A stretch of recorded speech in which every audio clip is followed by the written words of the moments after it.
We finna go rob a bank. Rob what? Yeah, we finna go rob a bank. Y'all ask me for this. Y'all want so much stuff. Y'all want phones. Y'all wanna go shopping. Y'all wanna go to New York. Y'all wanna do this. We finna go rob a bank. Mom, for real, bro. Mom, this time got serious. Yeah, we finna go rob a bank. No, come on. No. You got that serious. No. We finna go rob this bank. No. Mama, I'm too No. serious. Jordan, you gonna go in there with me. Tamaya, you gonna stand by the door, and Paisy, you gonna come in there with me as well. No. Right here. Please. No, we don't wait right here. Let me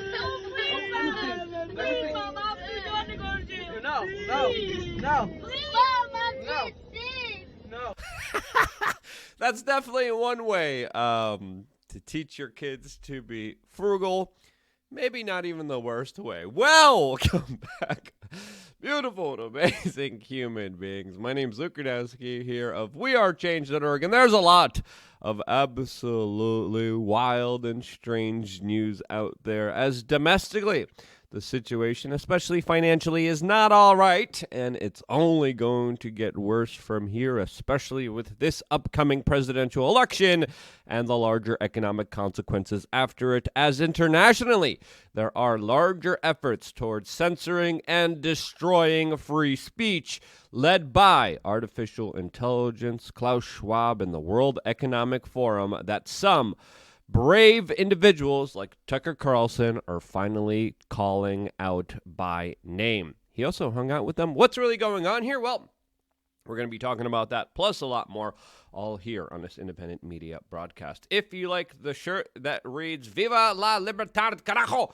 You could get it on thebestpoliticalshirts.com. And the clip that we played in the beginning of this broadcast looks like it's from a Chris Hansen of funny. I don't know who this lady is. Some people say mother of the year. Some people say the worst mother ever. But I do have to say, it is very telling that these children do believe that their mother is capable of such actions. As I'll let you guys decide. Is this a bad thing? Is this a brilliant thing? But I think all of us could agree that this is an absolutely hilarious thing, but also kind of sad, highlighting the larger kind of financial pressures families are feeling today because of Bidenomics and Build Back Better policies set up by the corporatist globalists that have hijacked our government and are rebuking it, as of course the current administration that has done more for the lobbyists, for the internationalists, for the big industries in our society that of course routinely abuse their position against the American people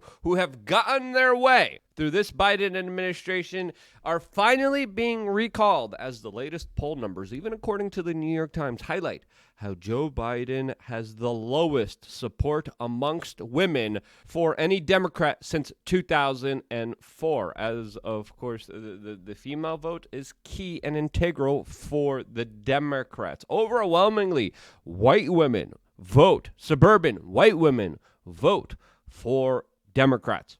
As still, with dismal poll numbers, Joe Biden is still leading Donald Trump's amongst women by 8 points, 5 points down from 4 years ago. This from an average of 30 polls over the last 6 months held by, of course, the New York Times. As Donald Trump holds a double-digit lead with men, as the battle of the sexes continues and gets a lot more complicated, as, of course, the Biden administration is trying some really weird PR stunts in order to garner more support. As, of course, men pretending to be women are celebrated and are creating cringy videos at the White House that are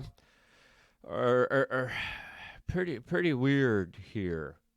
As, of course, Kamala Harris, one of the least popular politicians ever, is now being mocked for the cringiest video on the internet right now after she invited individuals from the Career Eye cast to be at the White House, which, of course, they went, and then were very flamboyant in, and that's it. As, of course, it shouldn't be a surprise that this man that you're seeing, highlighting yet another video of his fragility, of his inability to be spry, of him cripped, slow walking to his SUV, once again highlights the feeble-mindedness, the kind of lackluster, the kind of inability to be there as a conscious human being, as he represents the perfect vessel for the special interest groups to get whatever they want with him in power, as of course the poor old guy isn't really there, as Democrats keep spending more of your money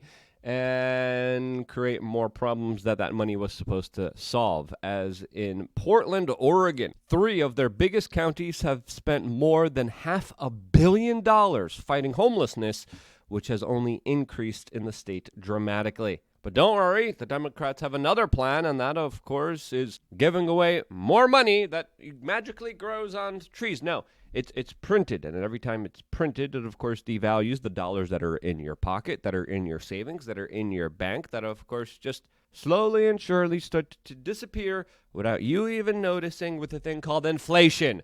And this Biden administration sure loves to spend a lot of your money, as now they are paying off a lot of people's student loan debt. As a Democratic staffer making $80,000 a year in taxpayer funds just bragged and boasted online about Joe Biden, the person he works for, wiping off his student debt. As Ben Kemis went to social media and said, quote, "This is why elections matter. Thanks, Biden." As literally the Biden administration is paying people off with your own money in a larger kind of Ponzi scheme to galvanize more voters and more support for them, which is also at the same time causing a lot of major issues and major problems for the local population of individuals who are dealing with Bidenomics. As, of course, the policies by this administration are becoming more and more unpopular, as, of course, it's not popular to have FBI agents show up at a nurse's home who is a whistleblower warning us about the dangers of medical procedures that the establishment wants young children to take and prevents them from having children in the future. Again, controversial issue. We're going to have to save it for LukeUnfiltered.com as the conversation continues later on today, 6 p.m. Eastern, here on this channel, as we are going to be going live at PorkFest with Chris Martinson in our makeshift built studio in just a few hours from now. If you are a member of LukeUnfiltered.com, you actually get the ability to be a part of the show. You call in and are able to show us whatever you want, ask us whatever you want, and you could be a key, crucial part to our broadcast later on today just by simply signing up to LukeUnfiltered.com. You click here, you could join for $8, $15, $99. You put in your information. It's quick, it's easy, it's simple. And then, of course, you get access to a Telegram channel. I'm in that Telegram channel every time I'm doing a live stream. You tell me, hey, I want to call in, and we will go to you if you are the first person that, of course, wants to call in. Also, a part of a perk of your membership is our nature hike that we are going to be doing later on this week, Friday at noon, which you guys as members get to partake in, get to meet fellow like-minded individuals, but more importantly, get to see one of the most amazing, incredible places on the face of this earth here in the White Mountains of New Hampshire, as I have a very beautiful secret spot that I will be sharing with you guys as members for our secret, not so secret, hike that we're doing here near the Pork Fest campsite this Friday at noon. The details of that will be released probably in just a few hours from now. So if you're a member, stay tuned for that and a lot more. And of course, you get a lot of different things, including master classes, forums, t-shirts, stores, seed oil, cards, you name it. We got it, all a part of your memberships that are crucial to our ability to still be here for you. If it wasn't for you guys signing up, I wouldn't be here. Sincerely, sign up right now. It's quick, it's easy, it's simple, and it really does mean the world to us. So we will see you there right after this broadcast, as we have special video reports available to you right after this one, as we are not done here, as the world is getting a little bit more complex, a little bit more dangerous, as some people are speculating exactly why that's happening. As, of course, the latest Daily Mail article now is detailing how China could seize Taiwan and, quote, spark World War III, as they have just released a very interesting kind of infographic detailing how situations could unfold slowly and surely and cause a lot of very serious issues for the South Chinese Sea region, which, of course, will only get a little bit more hostile than it already is, slowly and then very quickly, as, of course, these conflicts escalate in a very fast way. As already, by some estimates and some scholars, we are involved in a global conflict that a lot of us don't even realize, as, of course, we now probably will be having a new head of NATO, a member of course, the Bilderberg Group, a globalist organization that definitely doesn't have the best interest at heart of the general public and population. This as humanity is facing a lot of severe problems and consequences ahead of itself, especially when it comes to the larger population that is dwindling as reproduction rates are at an all-time low, as Elon Musk took to social media today and pronounced civilization may end with a bang or with a whimper, quote, in adult diapers. This, as he is retweeting a Daily Mail article that highlights Europe's potential depopulation catastrophe as the reproduction rates are at an all-time low, as fertility rates are also dramatically going down, as, of course, a lot of people are speculating that this is predominantly because there's a lot of very powerful individuals that have garnered themselves technological advancements that would potentially allow them to live forever. Now, if there's a subsect of individuals living forever, these individuals probably see everyone else who also wants to live forever as a larger threat to them. And if you're going to have a population that's going to be here forever, you're also going to want to make sure that everyone else is not going to threaten that existence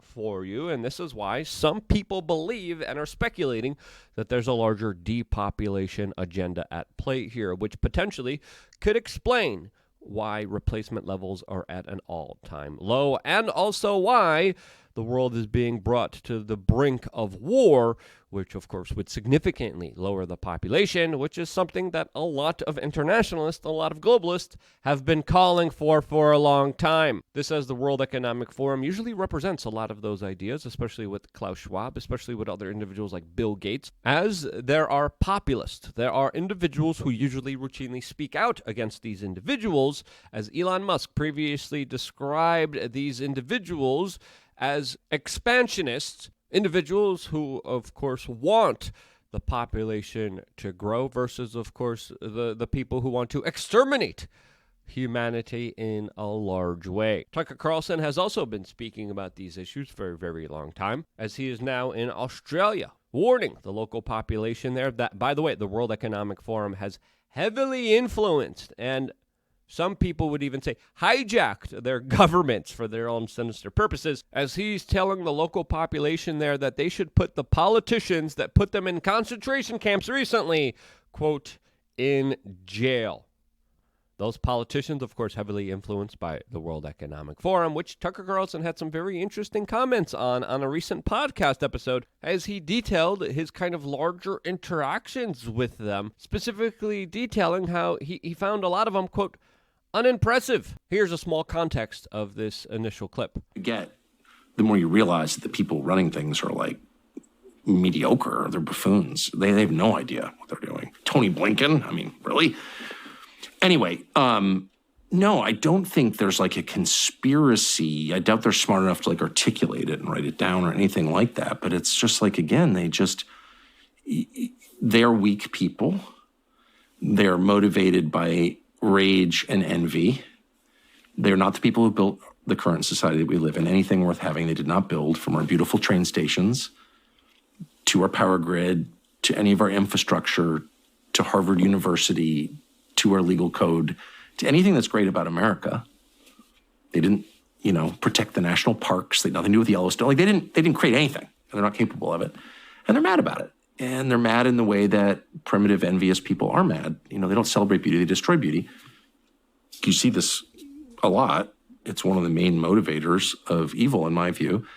And they just want to tear it down. They're mad about it. It's just envy. Because they're not capable people. They have no skills. And they're mad about the fact that they're fraudulent and weak and helpless, actually. Supply chain breaks down. They all starve to death. They know that. And they're mad about it. And so they want to wreck the things that others built. This is like the oldest story there is. A very interesting perspective that, in hindsight, kind of does explain a lot, especially with a lot of the larger kind of initiatives, a lot of the projects, a lot of the kind of institutions built around the World Economic Forum that are literally regressive. As one of the things that has built up humanity are things like capitalism, or things like free speech, or things like freedom that allow individuals to discuss bad ideas, figure out which ones are actually the best ideas, are able to, of course, trade, interact, fix problems and solutions without government standing in the way. And it's fair to say that the most freest of societies are usually the most capitalistic. And these larger ethos, especially when it comes to free speech, which is essential for a free society, have been the ones that are predominantly under attack by Klaus Schwab, the World Economic Forum, and a lot of these larger globalists that are threatened by free speech, as we have this latest post by the World Economic Forum that just has an article that is titled, quote, "Stopping AI Disinformation, Protecting Truth in the Digital World." A very grandiose, kind of opaque, generalized statement there that could be interpreted in many different ways, but the ways that they're talking about it is proliferating artificial intelligence to, quote, "combat false information through, quote, analyzing patterns, language, and context to aid content moderation." Content moderation is essentially another word for censorship. And who gets to decide what the truth is? Well, the people who, of course, control the AI. Who is building and controlling the AI? Well, a lot of very big, sinister organizations usually that will use it for their own personal advantage. As, of course, when you have these larger concepts and ideas of censoring speech, of destroying people's ability to think, to read, to analyze information that the system deems as a threat, that the system, quote, deems false, you yourself have a situation that is ripe for abuse. And that's exactly what has happened already under our current system, and it's only going to be proliferated that much more under new advanced systems that will be taking advantage of the huge role that they will be giving themselves when it comes to, quote, content moderation. And again, content moderation is another way of saying you're too stupid to think for yourself, so we're going to think for you, and we're going to tell you what you need to know. That's the larger idea. That's the larger ethos of content moderation. Because again, we as human beings have discernment. We as human beings have critical thinking skills. And the more we're denied the ability to use those, the less of it is going to be in our society. And these people are the worst enemies towards free speech, towards free societies, towards capitalism, as it looks like the World Economic Forum is being joined by the United Nations when it calls to larger content moderation and eradication of speech that they disagree with, as the United Nations today is pushing for global hate speech eradication. Again, content moderation. Again, short. Some people say some hateful stuff. Should you be denied the ability to see that stuff? That's an argument that, of course, is taking place right now, as a lot of central controllers are using hate speech as an excuse to go after all speech that threatens their monopoly of force against you. As in New York, the governor there is soon to sign a bill that will, quote, protect kids online. And every time you hear that, you just know deep down that's another crock of bull crap that the government is trying to sell you in order to empower themselves and give them more control over you as individuals. As now, new age verification, digital identification systems probably will be used here and then integrated with artificial intelligence to probably create another social credit score-like system. As, of course, what these globalists want is a society like in China, where you get punished for daring to think outside of the box, daring to challenge some of the old ideas, daring to, of course, think independently for yourself, which is a threat against these larger sociopathic, insecure, pathetic weasels that are trying to control every aspect of your life. And if you disagree with that, if you don't want that to happen, hey, share this video with your friends and family members. Start the conversation. Stand up for yourself and fight for free speech while you still have some kind of semblance of it, because it surely will go away especially the less we use it, along with your critical thinking skills and ability to, of course, analyze information and to act on it in a proper, respectful, peaceful way that empowers you as a human being. That's my simple message to you. We're going to return back 6 p.m. Eastern. Another video right now available for members on lookandfilter.com. We're extremely busy here. We work very hard for you. I never take a break. I never take a vacation, and it's predominantly because of your support. Really means a lot to us. I'm working to the bone here, and I wouldn't be here if it wasn't for you guys signing up to lookunfiltered.com. This is why I love you guys. Stay tuned for more here on youtube.com/wearechange.